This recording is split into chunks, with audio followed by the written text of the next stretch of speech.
Hello, Gwen. Hello. I am just excited to have you back on the podcast and talk about kind of a new topic. A different take on a topic that we've Yes. talked about before, I guess. So I'm not sure I did the best job in writing up what we're talking about today because we're going back and talking about faith, but in some ways we're doing it in a different way because certainly I have felt from other people sometimes that I'm not doing it right, that Mhm. I should be different in my faith somehow. And that's kind of what we want to go with and talk about today is the spirituality in grief. And anyway, I'm just going to let you kind of go and, Okay. and talk because you All worded right. it so much better than me. Well, I think, you were referring back to episode 133 where you and I talked about where is God in my grief. And that was Hmm. just so much more digging into where we can find him and just, how I don't even remember all the things we talked about. But today's spin is a little bit different because what I hear over and over again, and you just said the same thing, is that people feel so much shame that they're not doing it right. And they feel Yeah. inadequate. They feel that they're doing something wrong when they hear you just have to pray more. And whether someone's telling them that, but as Christians, we kind of hear that and are right. Yeah. We, Yeah. we, we tell ourselves that too, in a Yes, way. we do. Yes. Mhm. So it shatters our faith. We've talked about that before. I mean, it's a definite shaking.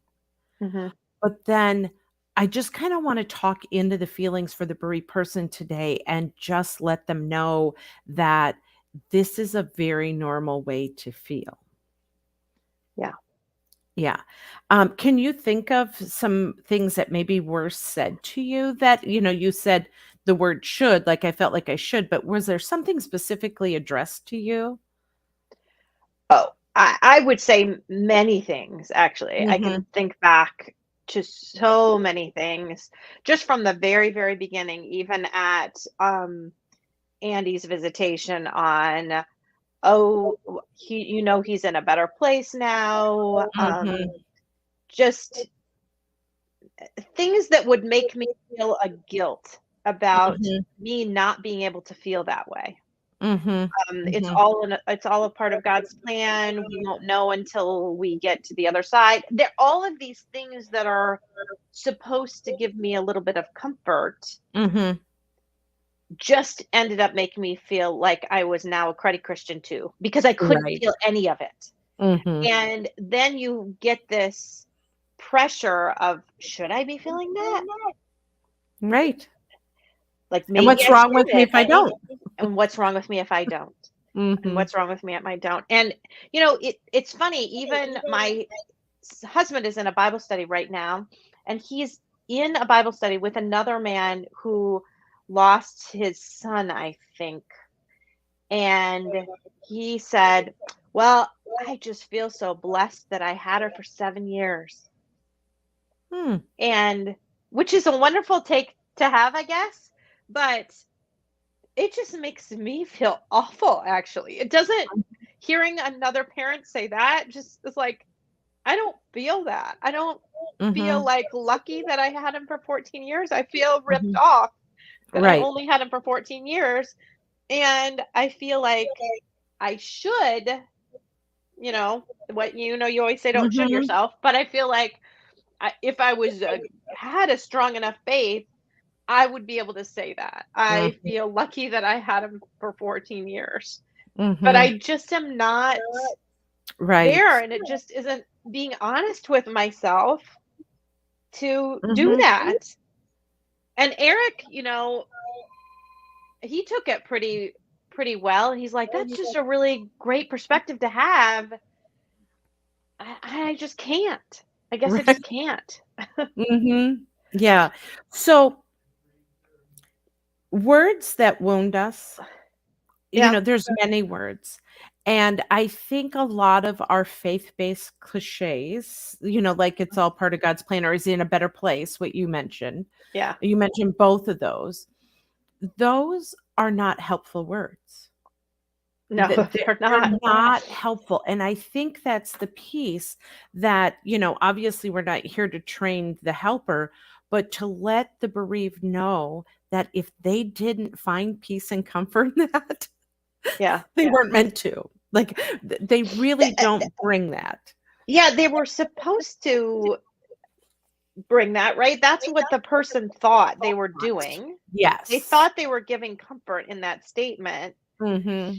but those really aren't. And even the, kids who've maybe died from long protracted illnesses, and I know they hear again and again and again, well, at least he or she is not it's not in pain anymore, Mm-hmm. which is totally true. But again, it's not even really that helpful, Mm-hmm. I imagine, to the person Yeah. to hear No. that. If No. they come to that conclusion on their own, and that's kind of what we talked about before with our faith, it's a journey that we go on. But here's some things I want to talk about. 93% of the people react negatively to hearing faith-based cliches like that. It Okay. it is so the majority of people do not react positively to that. So I too have listened to a lot of people's stories, and I too have heard people say things like, we're so blessed and this is part of God's plan and God prepared us for this very quickly after the death. And I've already told the Lord, don't expect that from me. Like that's Yeah. great. They're in that 7% who, is going to react differently. But let's talk to the 93% right now and normalize them in that. And again, I'm not trying to give shame to those who honestly have that kind of peace, and that's, Yeah. how they feel. That, and I think a lot of people do eventually get there, Yeah. Well, I wonder too about the ones that start out that way.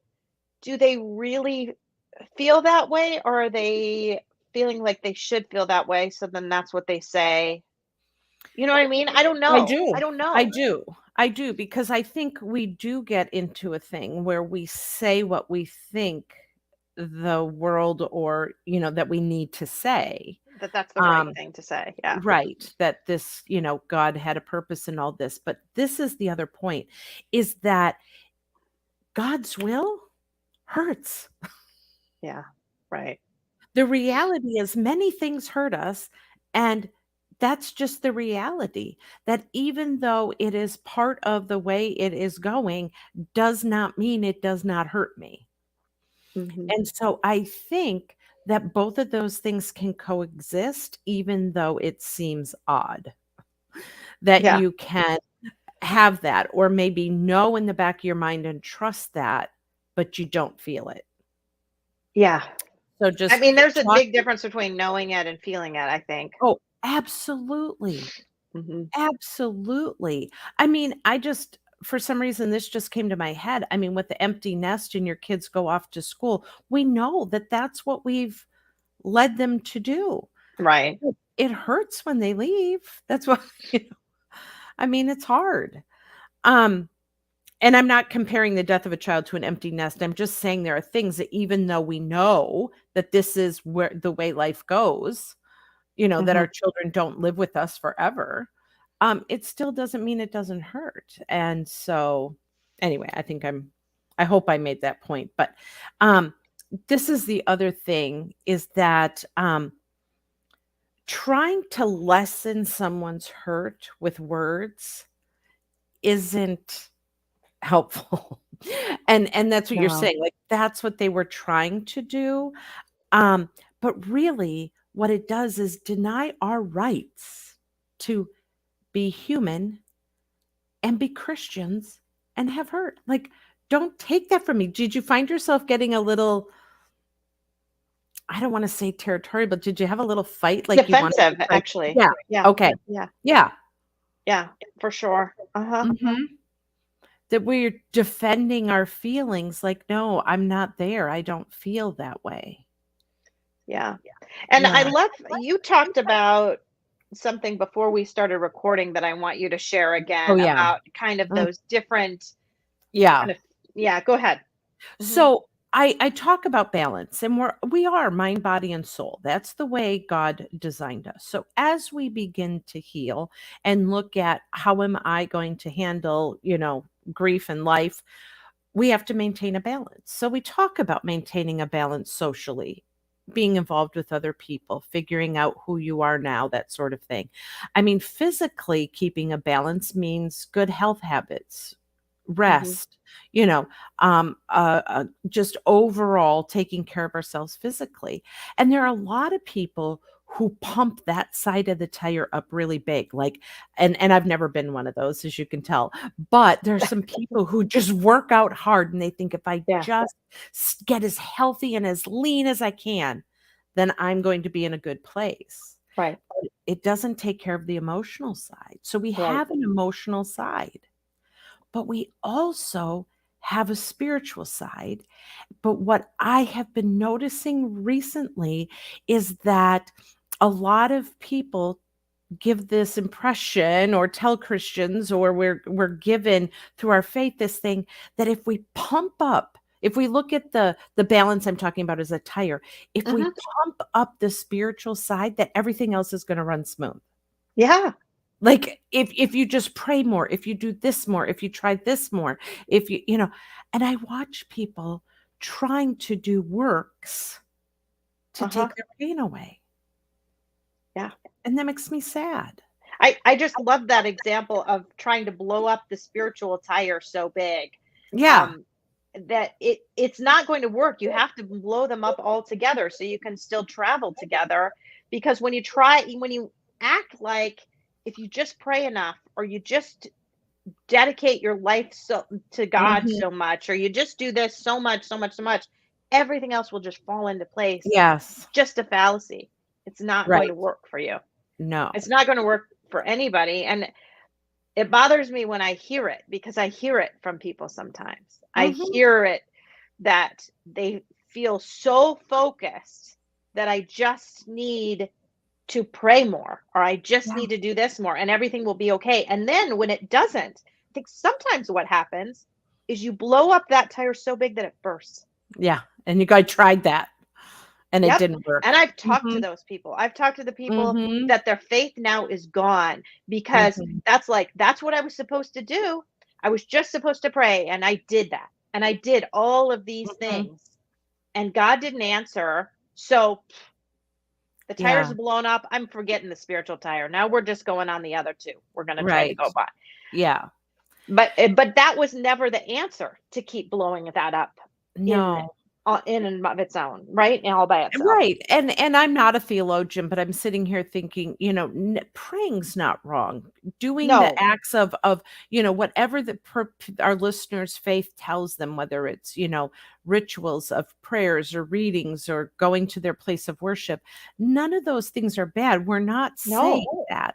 But I think when we do them thinking that then the feelings are going to, I mean, Yep. it does change us. I mean, prayer, I'm in this weird spot because Right, I right. do Because know there's that prayer changes us. However, I watch so many hurting people come from that wounded spot that they feel like they're doing something wrong, and they just are working so hard because they yeah, want the pain to go away. right, right. And frankly, the pain is part of us. And that honest conversation of it's not going away. And we did one on lamenting. I forget what episode that was. That, Long time ago, yeah. yeah, this is all kind of connecting um, together. But we do have to look at feelings are information. They're real. We have to look at them and say, okay, what am I supposed to do with this? And the other thing is, I think, uh, Well, and I just want to go back a yeah. step too. So when I said that I feel like they just blow up the spiritual tire to the point where Mhm. now it blows up. So now they're trying to go on the other two alone without the spiritual tire, and that doesn't work either. Right, So I'm exactly. definitely not saying that to Yeah. not use the spiritual Mhm. tire. You need to use them, but you need to use them all. You Right. can't just focus on the one. Just like I'm Mhm. remembering, you talked about the physical piece too. I remembering a guy I talked Mhm. to a long, long time ago that said he ran and ran and ran, just expecting if he ran enough and got himself in good enough shape that everything was going to get better. And it turns out it just didn't, right? He just was Right. filling up the one tire. So it's that you have to do them all. Yes, Mhm. exactly. I was trying to look up a reading um for you, but that along those lines, but I have to let that go. Um okay, I want to go back. So the other piece that I was saying with that, and you're absolutely right in everything you said, um, is that if I am, when I say like pumping that up and I just pray more, that it almost seems I the word that's coming to my mind is we're not being honest. Yeah. We're like masking, right? Hmm. And Hmm. so again, as we've talked about before, that prayer can look like I don't like this. I hate this. Right. I'm Right. hurting and all of that. But I think what I watch people think is that when they pray, they have to feel really good about everything that's happened. And they Yeah. don't. Like, No. so it's that honesty we have to come back to. Hmm. Hmm. Yeah. Yeah, And maybe absolutely. that's what kinda led us, because 'cause we've kinda talked about, I'm jumping ahead a little bit, but our next conversation talking about just being real. Yeah. And Well, and I want to bring up this comment that Michelle just wrote in a little bit okay. ago. She wrote in, it can be very hard to even pray at all. Oh, And that absolutely. that is totally true too. So then when you have people telling you you just need to pray more, you just need to pray more, and I don't feel like I can pray at all, Mhm. Mhm. then that Yeah. adds that whole guilt piece on as well. Yep. Because I know I'm supposed to pray more, but I can't even do it. I No, mean, for and sure. I still have struggles doing that, right? I Mhm. don't tell people that I'm going to pray for them lightly. Let me say that. I don't just say, "Oh, I'm praying for you," if I'm not Right. really. Like, Exactly, me either. because I have to really mean it if I'm going to do it, and because Mhm. it's not the easiest thing to do to pray, especially Mhm. after you've desperately prayed for something Right. and you feel like it's been unanswered. So that was a great point, Michelle. I'm glad you wrote that in. Yes. Oh, for sure. And I know we've talked before about wordless prayers and moaning out and Yeah. those kinds of things. Um, but I think what she brings up is another reality that you just can't do some of those practices right now. Yeah. Like, that's the reality. Like, Hmm. I just can't. Yeah. And it's got to be okay. I love when I go to my discipleship group and one of the women just says, "I'm not in a very good place." Yeah. And they start to and everyone thinks, "Ooh," you know, but when they start being honest, okay, it might not feel like a good place, but man, that honesty to be able to state where you are is so freeing. And I just don't know that bereaved people know Yeah. that they can be free to say, "Oh, I don't feel it right now." And I feel Yeah. like everyone's saying to me, "If you just do these things, you're going to be all better." Right. Right. And that's what's hard when people do that. Mhm. When people act like they've got the answers because they don't really. They don't. And No, even another bereaved person doesn't have all the answers for you. I no, certainly don't have all the answers, not even close. no. So, really then, I mean, anger is a whole 'nother piece of this, because when you're mad and have anger, it's like a shield, it blocks us, that's all we can see. I mean, they say that expression, "seeing red," right? Because Yeah. you're so angry, you can't see anything else. Um, so anger is a part of this, and when we're angry, to have someone else heaping on us more expectations, more, um, I want to, I keep saying cliches, but just rituals or words that wound us, basically. I mean, more stuff that just isn't helpful. It almost fuels that anger even more. Like, Mhm. you're just not understanding me. Right. I So mean, I I, think about a dear friend that I have now who's been on the podcast in the past, Mhm. and she does yoga, and that has been really, really Mm, helpful to her to mhm. do yoga. Um, just in her grief journey and healing journey, it's been helpful. She's actually led me in some different yoga and some Mhm. other groups. And anyway, but her church is totally anti-yoga. Thinks Oh, it's yeah. awful. She's had people say, just Mhm. say that it's stretching. It's not yoga.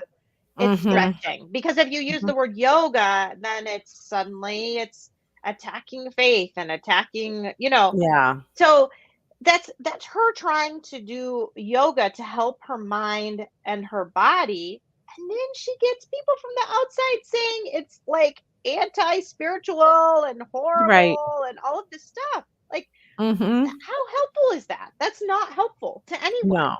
Like, to put that judgment, it's Right. it's crazy. It is. It is. And that's a perfect example. And I've heard many more, and I'm not, I wasn't I think we've talked about them before, but when people tell someone that their faith looks weak if they are crying, or they make God look weak, we Yeah. serve a strong God and therefore we should be strong. That's not the way that it goes. We are human. We're hurt. We're a whole being. And a wounding has happened in our soul and in our mind and in our body. We have been wounded, and there is a response that happens, Hmm. but in the spiritual realm, we somehow aren't open to all of those responses. And we Hmm. want to sugarcoat. We want to put something on it that automatically makes it better. Now, do I think walking with the Lord and talking to him and doing your things make it better? Absolutely. But Yeah. it's that automatic blanket that says, if you like, You it's a need to do magic. this. Yeah. Hmm. Um, Yeah, so and Marjorie just wrote in a comment, I find many so-called Christians who have not lost a child to be very judgmental of my grief and grieving. Absolutely mhm. 100% true. 100%. Oh, so much so. It's sad that I can feel more comfortable in some ways around non-Christians than Christians in my Mhm, grief, but it kind of can be true. It's why I really do cherish my group of grieving Christian moms that I'm friends with, mhm. right? Because Right. we can be real together, but Mhm. a lot of my Christian friends who haven't lost a child they just feel like you should just be able to, Mhm. I don't know. I don't I do, know. I It's get just it, and every listener gets it, and I'm also finding that true with divorce, that I think Christians who have gone through a divorce would much rather, in a room full of people, say they're divorced with, non-Christians, than have to tell their Christian friends because of, you know, yeah, because we did feel you try judged. hard enough? Yes. We Did you go feel to judged. counseling? Did you pray? Did you get, uh, you know, uh, spiritual counsel on this? And there's a lot of shame. And Right. and I I mean, I've talked to a mom who was told her daughter died of a long illness. And she actually was told by a woman at her church, well, you didn't pray hard enough. Like, oh, I mean, oh, that's crazy. That's that crazy. is that is so sad. So we've got some other comments that have come in Sure. too. Marie writes in, sometimes it's best to say nothing at all. Just listening is what we need. If you haven't lost a child, you will never know how we feel. And Yes. then she went on to say, my grief brought me back to my faith, but it wasn't overnight. That's Right. totally Exactly. true. It's Totally such a true. journey. And I was gonna get to that, Marie, was that who you said Yeah. that? Hmm. I was gonna get to, because again, we're not, you know, we're speaking to bereaved people right now, but the helpers or other people listening, when if they hear this, um, they ask the question, what are we supposed to do? And she's Yeah. absolutely right. It's the waiting Hmm. for them to come on their journey. I mean, there's no dragging, no pushing, no pulling. And I think that's kind of what those sentences do, is kind of try to drag us along to a spot. Um, it's in the waiting and then in the listening. Hmm. Listening, like, so to say a phrase, you'd be better off saying, again, tell me how you're feeling. Like, Yeah. how does this feel to you? And Hmm. learning what that's like. Or just saying, I I know I don't have anything that I can say that could make things better, Yeah. but can I sit here with you? Right. Yeah. Right? I mean, just sitting with someone. It's interesting. It's been a theme the last month or 2 when I, am with people to do a supportive visit, whether it's via Zoom or the phone or in person. I have been told the last few months, like, "Wow, I feel so much better. I didn't know I'd talk this much. I When I Yeah. came to this session, I didn't know that I'd open up to you like this." And I think they think I'm magic. And it's not that I have some way to make people spill, but Yeah. I create this You space do. that's safe enough for them to do that, and they can. And I was with a young, young in his young early 30s, and he said, "I've never opened up to anyone like this. How did you get me to do that?" It wasn't what I did, it was the space that was created, that I wasn't coming in with words and filling this. He could just tell his story. Well, and I think back to the very beginning, when we came to see you, Eric and I, Mhm, we're driving across town on the freeway. Andy'd been gone not even a week, I think, just mhm, shy of a week. And I remember Eric saying, what are we doing? What are we going to do? And I said, yeah. I have no idea. I mean, I didn't Mhm, know mhm, what anything was going to entail, because of course we'd already tried this with this therapist. We sat with this mhm, therapist, and she was like kneeling in front of us the whole time, crouching. It was very weird and uncomfortable. But I remember showing up there with Andy's teddy bear in my arms, mhm, and you just let me be. You just mhm, let me be and mhm, let me say everything. I didn't feel like I needed to hold anything back. mhm. And that's the space you need to give somebody, is Right. to really be so open. I mean, I felt like I could have said anything to you that day. And I'm in a Mhm, Christian facility with a Christian woman. And I felt like if I wanted to say I was totally mad at God and furious and felt like mhm, my faith was shaken 100%, you'd be like, that's, mhm, that's okay. mhm. Yeah, for sure. That's I okay. I remember when at the ministry, we had a panel of people come and talk about the death of, one was a spouse, 2 were children, there was, so it was a variety of losses. Yeah. But when it got to the last woman, and one was a pastor, I remember that, but when it got to her, she kinda looked down the line at those people and she said, "I'm not near as spiritual because I said the F word a lot when I was grieving." you And I know, didn't. that's funny because we had our support group last night and that was brought up. Like Okay. two of the women said, I never used to swear. I never, ever used to swear. And now Mhm. I have such a bad potty mouth. It's Yeah. awful.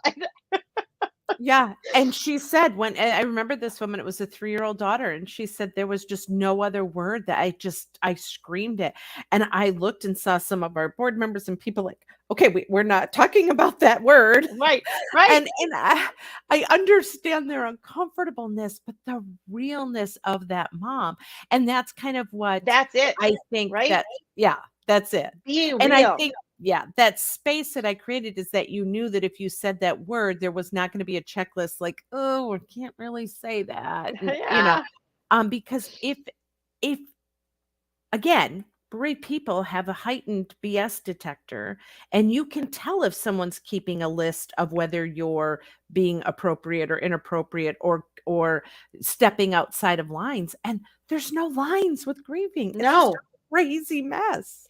Nope. It is. It is. And so just finding comfort, and I think that's really when you and I talked about this beforehand, even though our listeners, I mean, they can chat in with us, but we just want them to know that they can be real and be where they are. Hmm. Yeah. Yeah, we've gotten several other comments written in. Oh, good. So Reggie writes in, what about those who are angry with God for letting the death happen? What words can you use to affirm that anger towards God is okay? Oh, I I absolutely. it's absolutely okay. Yeah. Absolutely. Well, one of the words that I use to affirm is Jesus' words himself in the questioning that he had in the garden as he was praying. Father, is there any other way that you can take this cup from me? Um, we can't read tone in scripture, right?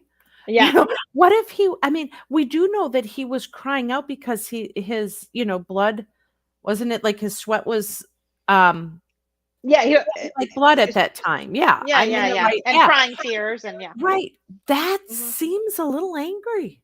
Yeah. So, to me, yes, we can be angry, um, at that, and God understands that. And what I Well, and tell I always people. think of the example of Jacob wrestling with God, Oh, right. Yeah. right? Like it's Mhm. okay to be in a wrestling match with God because I kind of feel like I am sometimes, or especially earlier on, Oh, for sure. very much so. And in that time, God hid himself from Jacob, and he kept saying, Who are you?" And there are many times that we feel God's hidden in those Yeah. moments. Mhm. Yeah. Mhm. And so we can't see it. But the thing I say about anger in answer to that question is I grew up in an environment which anger was deemed as, a really bad, awful emotion to have. Um, I had to learn that it's not like that emotion slipped in and God said, "Whoops, didn't mean for you to feel that one." Like, No. yeah, it was created and it's part of, so it's what we do with it that can make it wrong, but feeling angry and being angry is not a sin. The Bible says, "Be angry and sin not." Yeah. So I'm Yeah. okay I with mean, anger. for sure.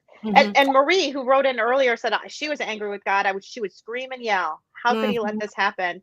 But it took me a while to realize it wasn't God; it was Satan. But God still won. He gave us a way to eternal life. So, Yeah. and that faith and that hope is what Mhm. helps her go on. And I totally agree. I mean, that's what Yeah. brought me to Starlight, as opposed to going to other places. Is that hope? Is the hope for the future? Right. And that does help you to go on in an amazing way. And Right. certainly I had to come to that too, is like, God didn't make that woman hit us in the Right. car.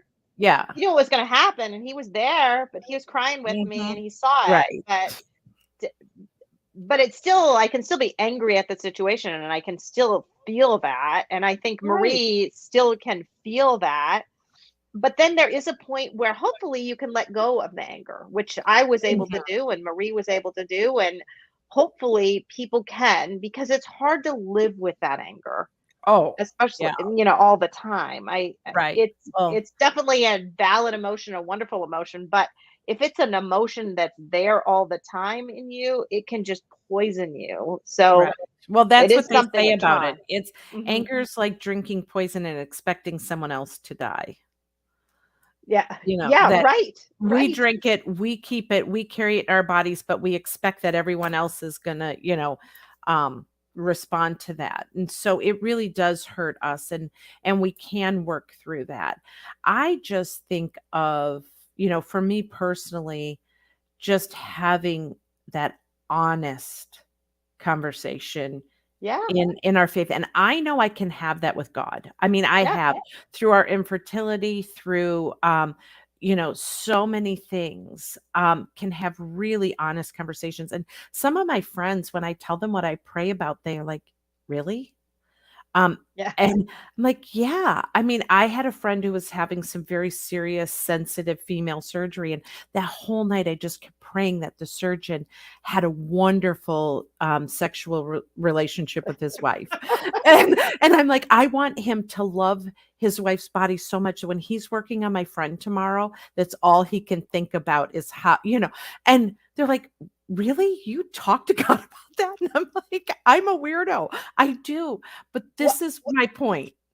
and I love that you just said that, because now I'm going to read Marie's last comment, because Marie's been writing quite a few Okay. comments. Marie's last comments is, God wants you to come to him. Tell him how you feel. It's Yeah. okay. And Yeah. that's totally true, right? If you only can be honest with one other like being, Yes. it should be God, But see, that's what I right? was just gonna And say. that's the I thing, that you can't hide from it anyway. So why Right. try? Right. But that was going to be my point, is that I can talk to God about anything. It's the rest of the humans and my Christian friends sometimes that I can't. You can't. Right. I Right. can't. He's. Right. Because your friends all thought you were weird that you were praying about Ex that. Yeah, exactly. Right? They 100%, all and your did. Yeah. listeners do too, and like, "Really?" But God didn't. He knew me. He knew that he created me to be this honest, let's go to the heart of the problem. What does tomorrow look like for her surgery? What do we need to have happen? I Yep. was just covering all the bases. Mm-hmm. Um, Mm-hmm. I think the other thing is that I do know that God loves me unconditionally. Where sometimes when we went back to like the faking or saying things, I think sometimes we feel that we have to say certain things in order not to be rejected or Mm-hmm. unloved seems a little strong, but judged, those kinds. Judged, I think, for Yeah. sure. Yeah. Mm-hmm. Mm-hmm. Mm-hmm. I mean, there are some people who have been totally rejected because someone looks at their faith journey or their lack of faith during a trying time and writes them off and says, "Well, your faith wasn't strong enough." Yeah. You know, uh, that's that's I really sad. it's so funny. I think back to when I was in medical school. So this is now 2 years after my mom died, and I've got a couple of roommates. We're living in an apartment, and this woman comes to visit, and she was from a specific denomination, and I don't even want to say the specific denomination because I don't want to like bash them, but and that was the denomination that my mom actually had been confirmed in, Mhm, and this woman had been brought up like as a Methodist, but she married her husband and he was this other denomination, and she felt like it saved her, and because she told me that if my mom that I could be comforted that my mom was in heaven because she was a good, that specific denomination. oh, yes. Mhm, Because heaven forbid if she had been a Methodist, she'd be in hell for sure. right. But Yeah. and I remember looking at her, and I got up and I walked out of the room because I was like, Mhm, that is ridiculous. yeah. Ridiculous, right? To put those sort of things on there. And people do that too. They like Mhm, mhm, will say, "Well, I hope your son or your daughter had this kind of faith, or were they baptized, or were they, like all mhm, of these little steps that you mm, better have gone through because otherwise, you know, yeah. For sure. And I tell this story all the time, but when I worked at the funeral home and we'd have a death of a young person, and before the visitation, knowing we were going to have a bunch of high schoolers or whatever in the building, I, as the counselor, would bring in the school counselor. And if the person had a priest or a pastor or a rabbi, whatever, we'd bring them in and we'd talk about how we were going to handle all these grieving people in the building.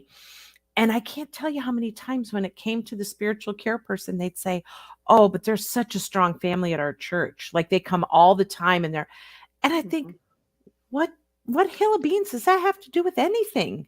Like, No, it doesn't does your really. church cover them in that? Like, oh, okay, then why are we all here? They're Yeah. just they're not grieving. No, we are. We're human. We hurt. I Let's know. just. So I I hear sang in that all front the of the church time. at the Rejoice Band every day. I still certainly needed help, didn't I? I mean, every Sunday I was right. What'd you say? I said I was the leader of our Rejoice Band, the Oh, lead yeah. singer. Yeah. So I'm like, good because of that? Nope, not good. No, Not good at all. no. So we've had some other comments I do want to add. Carissa said we add expletives vocabulary. It's just a way of expressing Yeah. emotions. Heck with everyone who barks at it. So I agree with that. That's great. And then Tim wrote in. So he wrote a couple of comments, but he did write this one, and I wanted to bring it up. It's hard for those of us who have never lost a child to find the words to say without feeling we may upset or hurt someone who's lost a child. For my family, we find it even more difficult to talk with anyone because we did lose our son, but his life we didn't lose our son, I think, but his life was forever changed because of someone else's action. Kind of a loss without a physical loss, I guess. Mhm. So that's true. That is so, so true, that you feel that people feel scared to say anything. And that is again where you just are like, I'm here for you. I Mhm. don't have the words Mhm. to say to you, but I'm here for you. Mhm. And but to bring up, to not ignore the fact that there is a lot of pain, and to be willing to go and sit in the Yeah. dark space with someone Mhm. is so huge, because I feel like that's what people lack, is people get so scared and nervous that they don't want to make you sad, that and it's because they're scared of the dark place. They're Mhm. scared of going and sitting in that dark place with you. Mhm. But that's really what we need, is we just need someone Right. who is not scared of the darkness, and will come and sit beside us and not judge us about it, and not try to make us feel better, but to just be alongside you. Um, Hmm. that's interesting because I was reading, I thought, is there any kind of quote or something we can take from one of my favorite books, Don't Sing Songs to a Heavy Heart, and it's, Yeah. by Kenneth Hawk. He's the founder of Stephen's Ministry, and, I had just been reading this while I was, waiting to go on, and someone said, "When people tell me it's part of God's will, to me they convey I don't know what the heck to say, so just don't cry on me, or hurry up and accept it so I don't have to hear or see your pain anymore." I Right. mean, that's what he hears when he Yeah. hears someone say those things. And what you're saying is that is the motivation, and many times they just want to make it better. Yeah, for sure. Yeah. For sure. Yeah, there are a lot of people in my life that just want to make it better, and Yeah. I, and I totally understand that. I get that, but you Mhm. can't. And so trying just makes it so Yeah. much more awkward to be Yep. able to be honest. Hmm. Yeah. It is weird. Um, because of, the time frame that you're out from your loss, and I just ran into a family who's about 4 years out from the death of their, probably he was about 21-year-old son, and, I ran into his sister, and how do I, as a grief counselor, say, "How's your mom?" without making it seem like I'm like everyone else, just like, "How's your mom?" So, Right. I had to do this whole prelude that I know grief is never gonna leave her. I know there's gonna be ups and downs, but where is she at right now, and how is your mom doing? Like, I had to, like, Yeah. preempt it because I wanted to know, where is she at right now? Because And you really wanted to know. yeah. That's the difference. Because the majority of Oh. people don't really want to know. They really want you to just say fine Oh, yeah. and let it go. That's probably true because then she ended up talking to me for a really long time, and I kept thinking, "I don't have the time." Um, it was a situation where someone else was paying me, and I was taking time away from someone else. Oh, So, so that anyway, was where pulling. I'm going Yeah. with that, as soon as you said that, I'm like, "Why did she tell me so much?" But it was probably because I really did wanna know how her mom was. Yeah. Because you gave her permission. Yeah. Hmm. Hmm. So I For was just sure. So I do want to go. I think this is really timely. So today, Mhm. I got sent it a couple days ago, but I looked at it today. Um, Somebody sent a video, and his son had died just very late in September here, died in a car accident, and his daughter ended up within a week writing this beautiful song Wow. about, just about trying to get through things, and Mhm. having to get through it by having God hold her hand.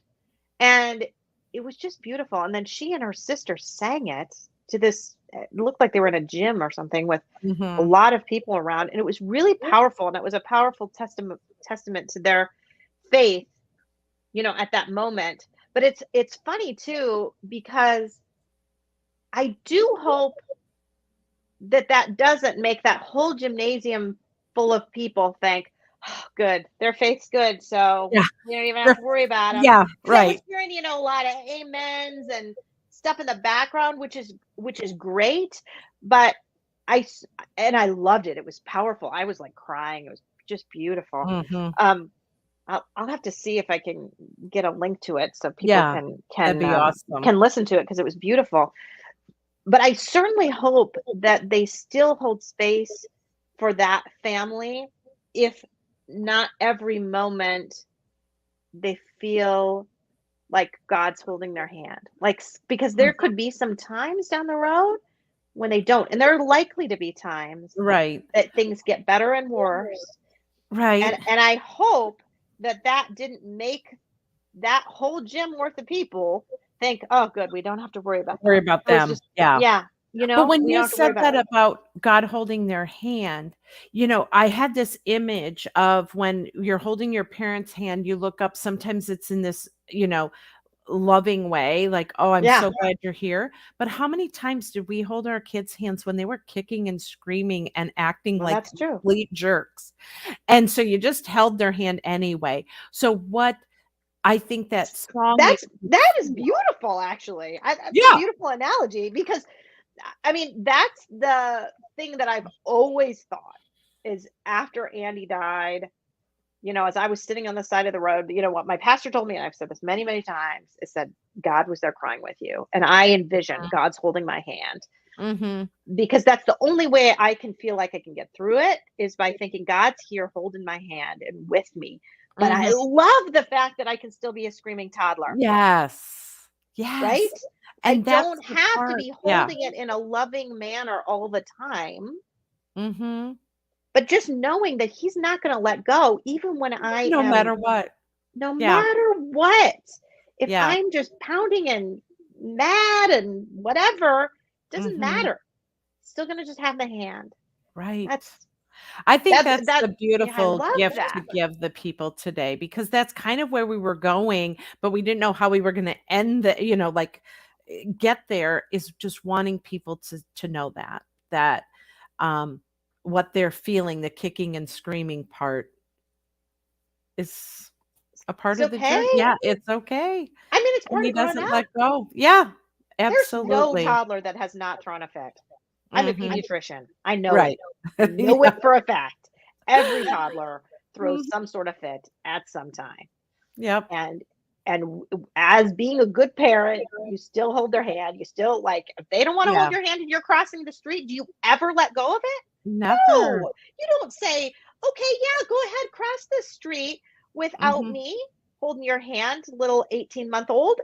Never. You're like Yeah. going to hang on to that hand, and if they're starting to really pull away, you're going to pick them up Yep, and hold them. absolutely, and it's interesting because during that time when you were talking about the song, I also had the image of the poem, "The Footprints in the Sand," like, Yeah, "God, did you right. leave me? No, that's when I carried you." So you just went there too. It's like, scoop you up and, um But I love the fact that I don't have to be, I mean, in Footprints in the Sand, I always think of, I was tired, I'm almost asleep, I can't walk by myself, so you carried me.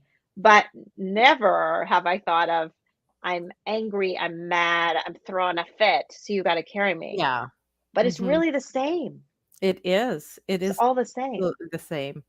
Yeah, um, yeah, Oh my such gosh. beautiful stuff. That is beautiful. If anyone has any questions, they can certainly write in any questions too. If there are, we've Mhm. gotten quite a few comments. Some I haven't even read. Yeah. So I do thank you for that. I thank people for watching.